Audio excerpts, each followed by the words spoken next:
와인의 역사 한번 봅시다. 앞에는 우리 이제 외국의 역사를 봤는데, 이제 국내 와인 역사 한번 볼게요. 자, 1970년대 독일에서 기술을 들여서 오면서부터이다. 이게 이제 무슨 말이냐면은 우리나라에서 직접 와인을 만들 수가 없으니까네. 어떻게 할까 고민하다가 1970년대는 어느 대통령 시절입니까? 예, 박정희 대통령 시절입니다. 박정희. 여러분들 박정희 대통령 잘 모르시겠네요. 예전에 제가 수업할 때 박정희 대통령 성대모사 하면 웃던데 지금은 아마 박정희 대통령을 전혀 몰라서 아무리 해도 웃지는 않을 겁니다. 잠깐 한번 해볼게요. 임자야, 그 뭔 짓이요? 예, 아유 미안합니다. 진짜 손발이 오그라드는 수업, 손발 수업이네요. 자, 박정희 대통령 시절에 이제 와인을 한번 만들어 보자 해가지고 독일에 직접 가서 기술을 갖다가 전수해 오고, 그 다음에 그 직접 독일에 있는 나무를 포도나무를 가지고 우리나라에 수입을 해왔죠. 비행기를 태워서 수입해가지고 이제 경상도 지역에 독일하고 비슷한 그 기온의 경상도 지역에 포도나무를 심어가지고 본격적으로 이제 우리나라도 포도를 한번, 우리나라에서 난 포도로 한번 와인을 만들기 시작했습니다. 그래서 그 한번 만들어 봤는데, 이제 만들어 보니까 그 와인 이름을 이제 정해야 되는데 뭘로 정할까 이렇게 하다가 마주왕이라고 이제 정해졌습니다. 그래서 영어로는 MAJUANG 마주왕인데, 이게 사실 병에는 영어로 되어 있지만 우리 순수한 우리나라 말입니다. 무슨 뜻이냐? 마주 앉았어라는 뜻이. 마주 앉았어. 그래서 마주 앉았어라는 뜻을 순수한 우리나라 말로 마주왕이라고 이름을 지어서 팔기 시작했습니다. 이것도 실제로 기출 문제입니다. 예. 기출 문제는 다시 한번 말하지만 나올 수도 있고 안 나올 수도 있습니다. 이렇게 말해갖고 안 나오니까 어떤 학생은 왜 나온다고 안 나옵니까? 라던데, 반드시 나온다는 아니죠. 나온다고 다 이야기하면 전부 다 만점이니까 내가 누구한테 어떻게 상대평가를 할 수 있겠습니까? 그래서 나올 수도 있고 안 나올 수도 있다. 어쨌든 조그만 가능성이 있는 거는 얼마든지 다 메모해놓고 해놔야 되겠죠. 그래서 마주왕을 첫 시판하게 됐습니다. 1977년에. 그랬는데 이거 시판하기 전에 이게 이제 누구한테 이제 그 테스트를 한번 해봐야 되냐 싶어갖고 고민하던 중에 그때 성당에 있는 신부님들한테 갔습니다. 왜냐하면 여러분 알다시피 성당에 있는 신부님들이 미사 보면서 와인을 마시면서 이렇게 미사를 보잖아요. 예수님의 그 피를 마신다 이러면서. 그래서 이제 그 성당에 있는 신부님, 그때 그 시절에 성당의 신부님 주로 외국인이었습니다. 외국에서 오는 분들이어서 그분들한테 이제 마주왕 한번 마시게 해보고 어떻습니까? 물어보니까네 전부 다 엄지척이라고 했습니다. 그래서 그래서 그걸 보고 이제 본격적으로 마주왕을 대량으로 생산하기 시작했습니다. 생산했는데 여러분 아마 대부분의 학생들이 수업 시간에 이 마주왕 먹어본 사람 있냐 손 들어봐 그랬더니만 아무도 없더라고요. 이 마주왕을 잘 모르더라고요. 상당히 안타깝죠. 마주왕이라도 마주기는 마주왕도 있죠. 마주왕도 되고 마주왕도 되고. 어쨌든 이 마주왕을 먹어본 학생이 없더라고. 다들 뭐 나는 프랑스 와인만 먹습니다. 독일 와인만 먹습니다. 이런 식으로 하지 마시고, 예? 가장 한국적인 것이 가장 세계적이라는 말이 있듯이 우리나라에서 옛날부터 역사와 전통이 있는 마주왕을 한번 꼭 먹어보길 바랍니다. 대형마트 가면은 안 비쌉니다. 15,000원 안팎입니다. 15,000원 안팎이니까 한번 먹어보고. 이렇게 수업을 하고 나서 제가 예전에 그 다음 주에 학생들한테 한번 물어봤어요. 그냥 지나가는 말로. 혹시 여러분 마주왕 먹어본 사람 있습니까? 했더만, 야, 정말 진짜 나를 감동시킨 학생들이 있더라고요. 그때 그 남학생이었나? 남학생 같은데 이름이 지금 생각 안 나는데 그 남학생이 교수님 말씀 듣고 마주왕을 먹어봤습니다 하면서 이러더라고요. 정말 감동을 주더라고. 그래서 너무 고맙다 하면서 내 말을 잘 들어줘서. 그래서 맛이 어떠니 해봤더만 맛은 별로라더라고. 참 허무하더라고요. 뭐 솔직해서 좋더라고요. 뭐 거짓말 할 필요는 없죠. 거짓말 할 필요는 없고. 어쨌든 꼭 한번 마셔보고. 그리고 마주왕도 레드와인이 있고 화이트와인이 있습니다. 레드와인 있고 화이트와인이 있는데 이왕이면은 화이트와인을 저는 강추하고 싶습니다. 마주왕은 화이트와인이 훨씬 맛이 좋고 고품질입니다. 품질이 수준 높고. 그래서 화이트와인은 괜찮고 레드와인은 중간 정도 수준이라고 생각합니다. 그래서 외국인들도 이 마주왕 화이트와인에 대해서 다들 인정을 했습니다. 인정했으니까 여러분들 편안하게 한번 가격도 얼마나 하니까네 마주왕 한번 마셔보시고 우리 나중에 이제 오프라인 수업하면 내가 이제 발표를 시킵니다. 발표를 시키는데 어떤 주제냐 하면은 와인바 같은 데 가서 와인도 한 마셔보고 이제 사진 찍어 오라는 발표를 시키는데 내 수업 들었던 학생은 알 겁니다. 아는데 그때 가서 이제 그 바에 가서 마주왕도 한번 시켜보고 근데 바에 마주왕이 잘 안 판다더라고요. 어쨌든 우리나라 참 기술로 마주왕을 지금도 만들고 있으니까 꼭 한번 마시는 그런 시간을 가지도록 한번 해보세요. 자, 다음으로 와인의 분류에 대해서 설명하겠습니다. 자, 탄산 유무에 따른 분류, 알코올 첨가 유무에 따른 분류, 용도에 따른 분류, 색깔에 따른 분류 크게 한번 4가지로 나누어 놨습니다. 첫 번째 탄산 유무에 따른 분류를 설명하겠습니다. 먼저 발포성 와인, 스파클링 와인. 자, 여러분들이 이제 보통 샴페인 많이 들었죠. 이 얘기는 아마 아는 학생이 좀 많을 것 같습니다. 샴페인은 우리가 보통 펑 터뜨린 데서 우리 뭐 축하할 때 오늘 생일 잔치에 샴페인 터뜨려 예를 들어 있는데 그 샴페인은 잘 모르는 사람이 하는 얘기입니다. 우리는 이제 앞으로 이 수업을 듣고 난 이후부터는 샴페인이라고 하면 안 됩니다. 나중에 또 설명했지만 샴페인은 프랑스 쌍파뉴라는 지역이 있습니다. 쌍파뉴 지방에서 나는 그 스파클링 와인을 가지고 영문식 발음을 해서 샴페인이라고 합니다. 쌍파뉴 지방에서 나는 쌍파뉴, 샴페인, 쌍파뉴. 그래서 프랑스 쌍파뉴 지방에서 나는 그 스파클링 와인을만 샴페인이라 부르게 되어 있습니다. 법적으로. 그 외에는 다들 뭐라고 해야 되느냐? 바로 스파클링 와인이라 됩니다. 그래서 우리나라 말로 발포성 와인이라고 되어 있는데 사실 일반 사람들은 발포성 와인 이렇게 잘 말 안 하죠. 그냥 스파클링 와인이라 하죠. 그래서 우리가 이제 수업을 배웠기 때문에 좀 아는 척 해야 안 되겠습니까? 그래서 혹시 잘 모르는 사람들이 있으면 샴페인이라면 안 된다. 스파클링 와인이라 해야 된다. 샴페인은 반드시 프랑스 지방에서 나온 쌍파뉴 지방에서 나온 스파클링 와인이 돼야 된다. 그리고 아까 제가 대형마트 가서 와인 코너에 잠깐 들러봤죠. 거기 보시면은 그 프랑스 쌍파뉴 지방에서는 오리지널 샴페인 가격 한번 보세요. 깜짝 놀랄 겁니다. 놀라서 입에 안 다무질 겁니다. 보통 가격이 비싼 게 아닙니다. 17만원, 15만원 엄청나게 비쌉니다. 그래서 우리가 아는 그 샴페인은 그냥 국산 스파클링 와인 생길 때 그냥 펑 터뜨리는 북거품 오르는 영화에서 노는 그런 거는 비교가 할 수 없죠. 가격이. 그래서 그걸 보통 이제 스파클링 와인이라 하고 그래서 제가 예전에 이제 이 스파클링 와인도 의외로 아까도 그 얘기했지만 핑크 와인이나 스파클링 와인을 못 먹어본 학생이 많더라고요. 그래서 예전에 그 국산 스파클링 와인을 사가지고 제가 수업 시간에 학생들한테 한번 따본 적이 있죠. 따봤는데 그걸 병을 안 흔들고 따야 되는데 모르고 흔들고 따가지고 거품이 내 그 양복에다 다 젖어가지고 학생들 재밌다고 박수를 치고 나는 옷이 다 젖어갖고 집에 갈 때 진짜 옷을 숨겨서 옷을 퇴근하고 그리고 일부 학생들은 왜 흔드냐면서 항의를 하고 흔들어서 우리가 묵지도 못한다 해서 참 씁쓸한 그런 기억이 있습니다. 그래서 요번에 우리 수업 시간에 스파클링 와인은 흔들지 말고 살짝 따가지고 여러분 한 사람이라도 더 좀 먹게 하도록 한번 노력해 볼게요. 그 다음에 탄산 유무에 따라서 탄산이 있는 거는 스파클링 와인, 탄산이 없는 거는 스틸 와인이라 하죠.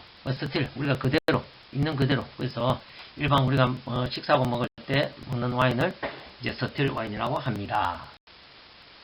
그 다음에 알코올 첨가 유무에 따라서 비강화 와인이 있고 강화 와인이 있습니다.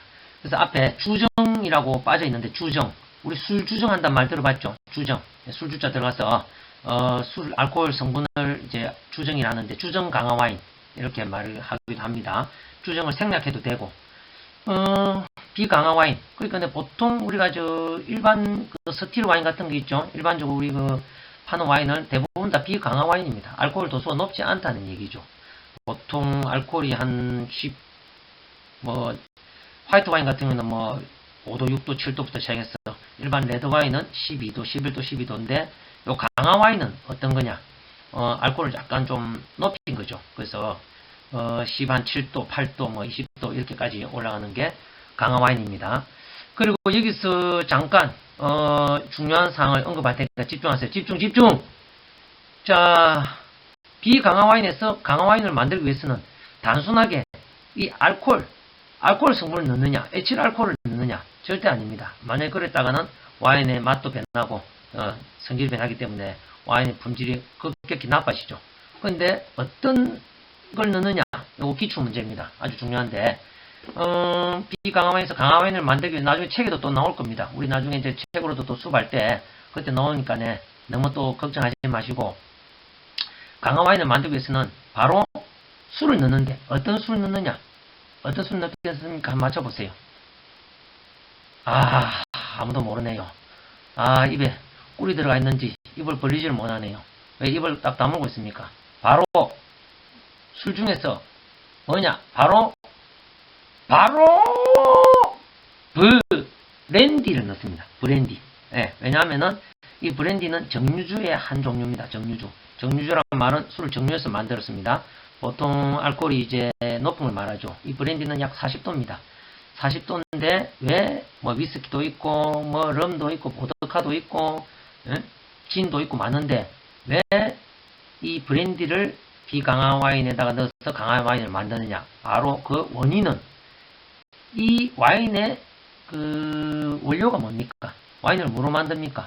예, 바로 그거죠. 과일 중에서 포도로 만들죠. 그런데 이 브랜디도 바로 포도로 만든 정류주입니다. 그래서 같은 원료이기 때문에 다른 원료가 아닌 같은 원료이기 때문에 포도로 만든 와인에다가 포도로 만든 정류주를 넣어서 강화 와인, 알코올 도수를 높이는 걸 말합니다. 그래서 그렇게 이해하시면 되고, 자, 그 다음에 용도에 따른 분류. 자, 식전 와인이 있고 식사 전 와인이 있고 식후 와인이 있습니다. 자, 우리 코스 요리 중에서 메인 디시가 나오기 전에 나오는 게 우리가 에피타이저를 하죠. 예, 에피타이저를 해서 잘 알겠지만은 요 식전 와인도 어페리티브 와인이라 가지고 한마디로 식전주죠. 어페리티브 와인, 식전주. 식사하기 전에 소화 촉진을 돕고 입맛을 또르게 해서 식전 와인 먹고, 그 다음에 식사 중에는 테이블 와인, 위에 있는 그 스틸 와인하고 같은 뜻이죠. 그냥 평범하게 식사 중에 먹는 와인이고, 그 다음에 식후 디저트 와인 이렇게 나눠져 있습니다. 그래서 여러분들 아까 얘기했지만은 그 프랑스 사람들은 와인을 사랑하는 프랑스 사람들은 저녁 식사할 때는 거의 2시간 걸린답니다. 왜냐하면 이런 식으로 코스로 이렇게 먹거든.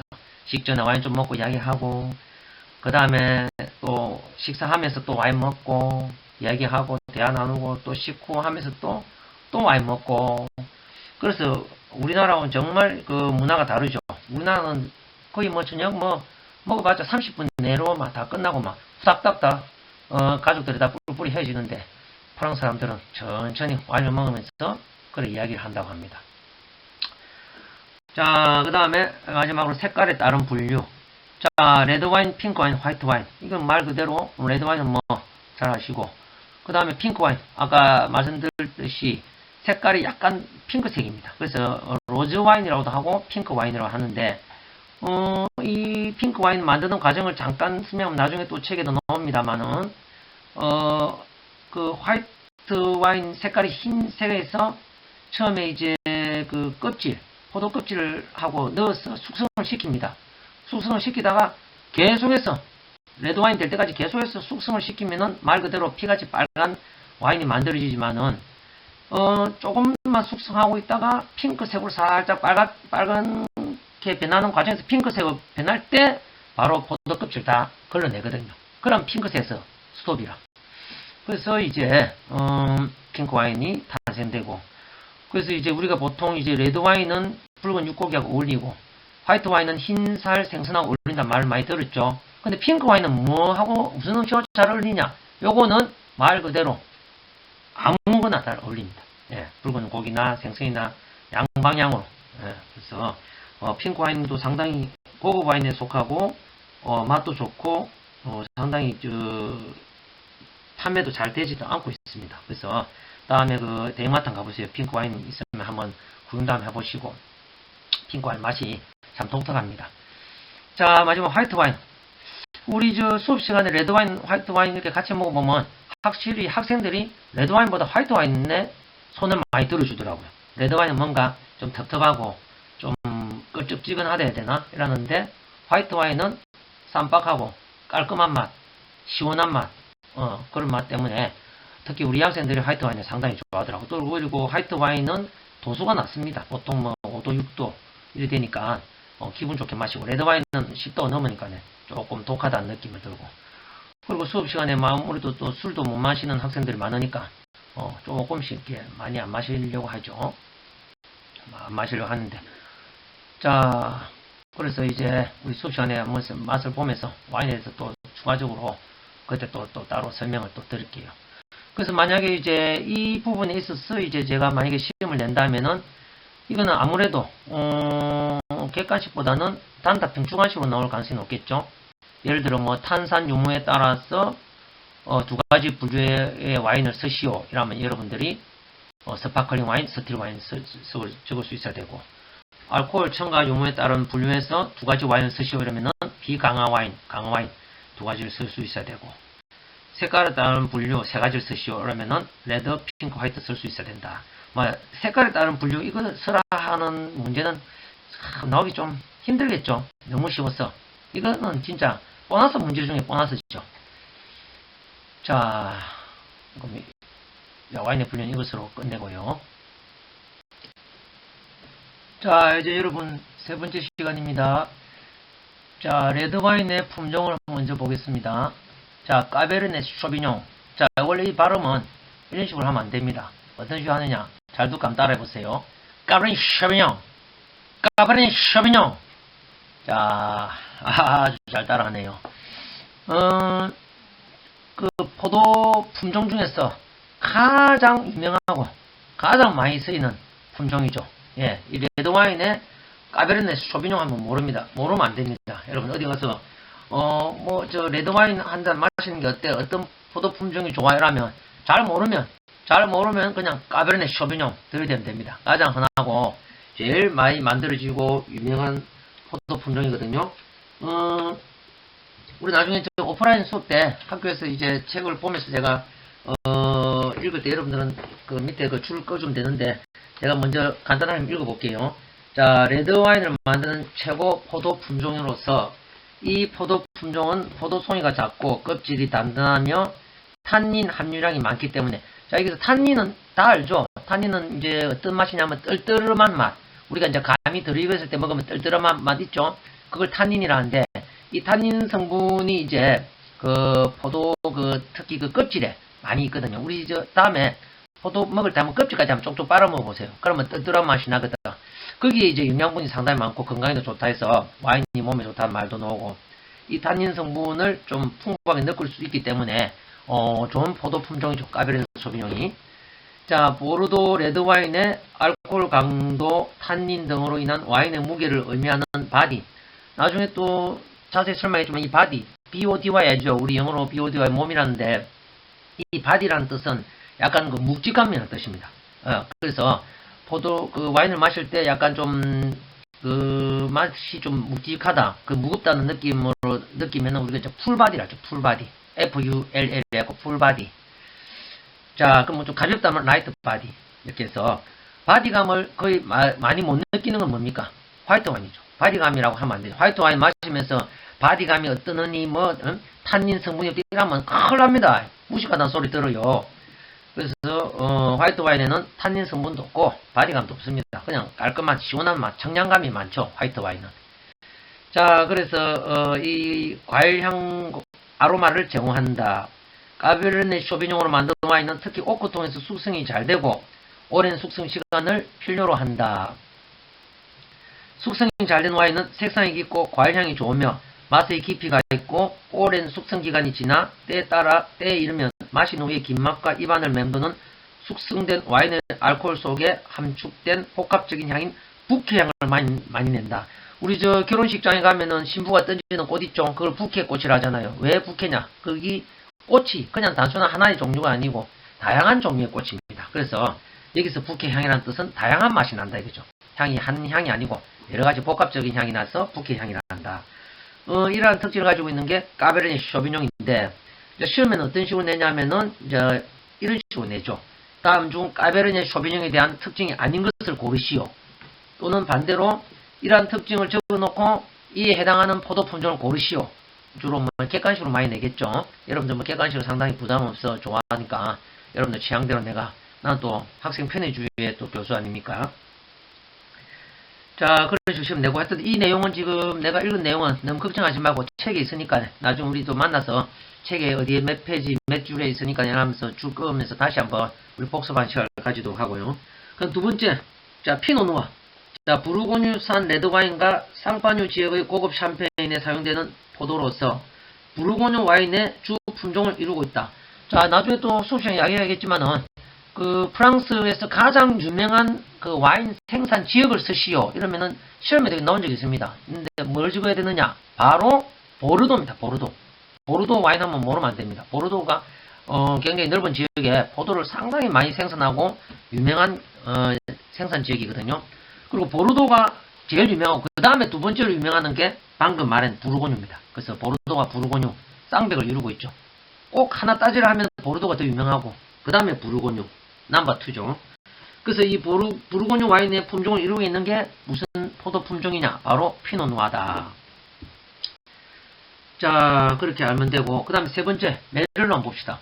자, 메를로는 이 품종은 석회질과 진흙 토양에서 잘 자라며 프랑스의 보르도 지방에서 가장 많이 재배되는 품종으로서 최고급 레드와인을 만드는 데 사용된다. 우리 이제 나중에 그 와인 마시는 그 시간 있죠. 거기에서 이제 메를로 종류의 포도 품종 와인을 먹어보니까네 기대를 한번 하시고 그 다음에 시라, 까베르네 프랑, 말백, 아리냥, 그라나슈 넘어가고 저 산지 오베제 보이죠? 예, 산지 오베제. 산지 오베제는 좀 이름이 특이한데 이것도 우리가 알아야 될 게 왜 알아야 되느냐? 우리가 이제 마셔보는 그 와인 종류 중에 하나가 이 산지 오베제 품종의 와인이 있거든요.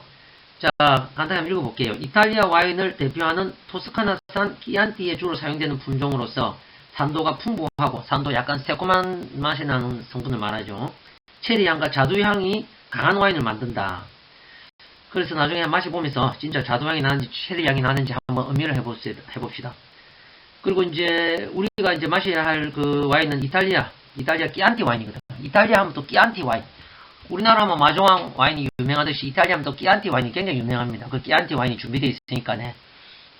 산지오베제 품종의 끼안티 와인. 그것도 한번 기대를 해보시고. 그 다음에 그 침판들 보이죠? 침판들 한번 읽어볼게요. 이탈리아가 원종이지만 유럽 지역이 아닌 미국 캘리포니아와 호주에서 많이 사용한다. 아까 제가 노래도 불렀지만은 캘리포니아에서 많이 이 침판들로 와인을 만들고 있습니다. 그래서 우리가 지금 마셔야 하는 그 핑크 와인 있죠? 예, 핑크 와인 그 포도 품종이 바로 이 침판들입니다. 침판들이고 여기도 캘리포니아산 와인이고 그때도 한번 또 맛보는 걸 하고 그 다음에 마지막으로 템뿌라니오. 자, 이름 참 특이하죠. 템뿌라는 우리 알죠? 일본어로 오뎅을 템뿌라를 하는데 템뿌라니오. 자, 스페인 리오하와 리베라 델 두에로에 주로 사용하는 스페인 원산 포도 품종이다. 예, 스페인 원산 오리지널 템뿌라니오 포도 품종이니까 끝까지 일단은 체크해 놓고요. 자, 여러분 두 번째로 일단 화이트 와인의 품종을 한번 보겠습니다. 지금 여기 나와 있는 내용은 우리가 전부 다 할 필요는 없고 이 내용을 다 우리가 언급하고 공부하면은 상당히 머리 아프고 나중에 또 시험 공부할 때 여러분들 부담스러울 겁니다. 괜히 또 이런 거 배운다고 시험 공부하다가 또 스트레스 받아 암세포 생기면 내가 얼마나 마음이 아픕니까? 그래서 우리 또 암세포 없는 멜빙 수업이니까 아주 쉬운 내용만 하고 넘어갈게요. 이 정도로 알려면 정말 전문 소믈리에들이 알아야 되는 내용이니까 우리 기본적인 내용만 알아도 얼마든지 많은 지식일 거야. 상식을 쌓게 되는 수업이거든요. 자, 먼저 첫 번째 샤르도네 한번 봅시다. 이 샤르도네는 또 화이트 와인 중에서 아까 우리 그 레드 와인의 대표 품종하면 까베르네 쇼비뇽이잖아요. 이 샤르도네도 바로 화이트 와인을 대표하는 그런 품종입니다.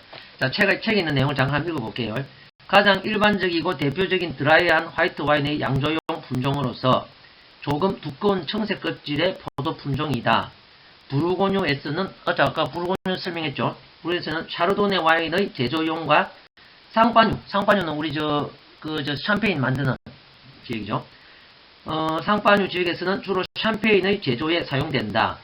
알코올 함량이 높고 산도가 낮으며 향이 풍부한 것이 특징으로서 적응력이 뛰어나 프랑스와 이탈리아 북부 및 스페인, 미국, 칠레 등에서 두루 재배된다. 자, 샤르도네가 이런 와인이고, 그 다음에 나머지는 그 별로 중요한 그 포도 품종이 아니고, 여기서 또 가장 또 샤르도네 못지않게 중요한 와인이 있습니다. 뭡니까? 모른다고요. 그렇죠. 당연히 모를 수밖에. 자, 제가 바로 말할게요. 리슬링. 자, 두 번째는 리슬링 한번 봅시다.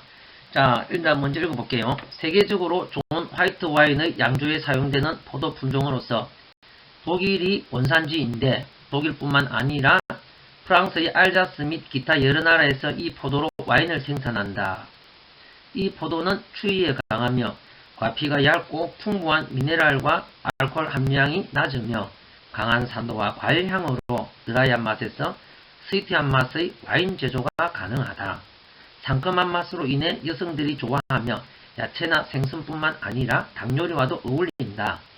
자, 이 리슬링, 우리 아까 말씀드렸듯이 독일에서 화이트 와인이 유명하댔죠. 독일의 화이트 와인 대부분 이 리슬링 포도 품종으로 만듭니다.